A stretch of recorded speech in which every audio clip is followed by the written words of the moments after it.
As A Man Thinketh by James Allen. Recording by Mark Cawley. Forward.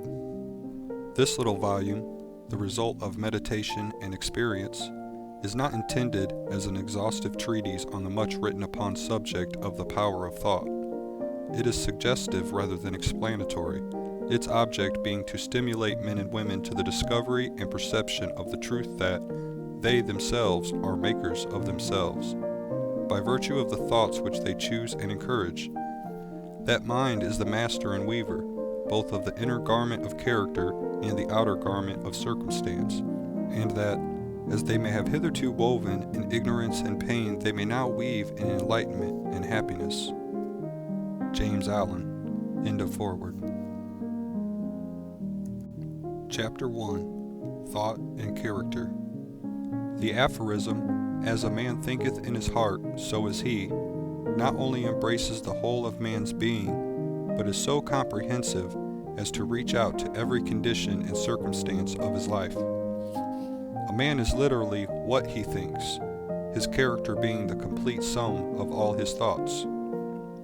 As the plant springs from, and could not be without, the seed, so every act of a man springs from the hidden seeds of his thought, and could not have appeared without them.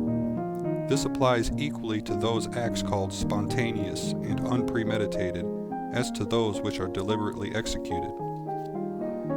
Act is the blossom of thought, and joy and suffering are its fruits. Thus does a man garner in the sweet and bitter fruitage of his own husbandry. Thought in the mind hath made us. What we are, by thought we wrought and built. If a man's mind hath evil thoughts, pain comes on him as comes the wheel the ox behind. If one endure in purity of thought, joy follows him as his own shadow, sure. Man is a growth by law, and not a creation by artifice, and cause and effect is as absolute and undeviating in the hidden realm of thought as in the world of visible and material things. A noble and godlike character is not a thing of favor or chance, but is the natural result of continued effort in right thinking, the effect of long-cherished association with godlike thoughts. An ignoble and bestial character, by the same process, is the result of the continued harboring of groveling thoughts. Man is made or unmade by himself. In the armory of thought, he forges the weapons by which he destroys himself.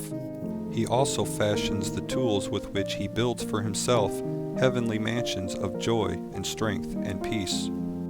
By the right choice and true application of thought, man ascends to the divine perfection. By the abuse and wrong application of thought, he descends below the level of beast. Between these two extremes are all of the grades of character, and man is their maker and master. Of all the beautiful truths pertaining to the soul which have been restored and brought to light in this age, none is more gladdening or fruitful of divine promise and confidence than this, that man is the master of thought, the molder of character, and the maker and shaper of condition, environment, and destiny. As a being of power, intelligence, and love, and the lord of his own thoughts, man holds the key to every situation, and contains within himself that transforming and regenerative agency by which he may make himself what he wills. Man is always the master, even in his weakest and most abandoned state. But in his weakness and degradation, he is the foolish master who misgoverns his household. When he begins to reflect upon his condition, and to search diligently for the law upon which his being is established, he then becomes the wise master, directing his energies with intelligence, and fashioning his thoughts to fruitful issues. Such is the conscious master, and man can only thus become by discovering within himself the laws of thought, which discovery is totally a matter of application, self-analysis, and experience. Only by much searching and mining are gold and diamonds obtained, and man can find every truth connected with his being if he will dig deep into the mine of his soul. And that he is the maker of his character, the molder of his life, and the builder of his destiny, he may unerringly prove, if he will watch, control, and alter his thoughts, tracing their effects upon himself, upon others, and upon his life and circumstances, if he will link cause and effect by patient practice and investigation, utilizing his every experience, even to the most trivial, as a means of obtaining that knowledge of himself. In this direction, as in no other, is the law absolute that he that seeketh findeth, and to him that knocketh it shall be opened.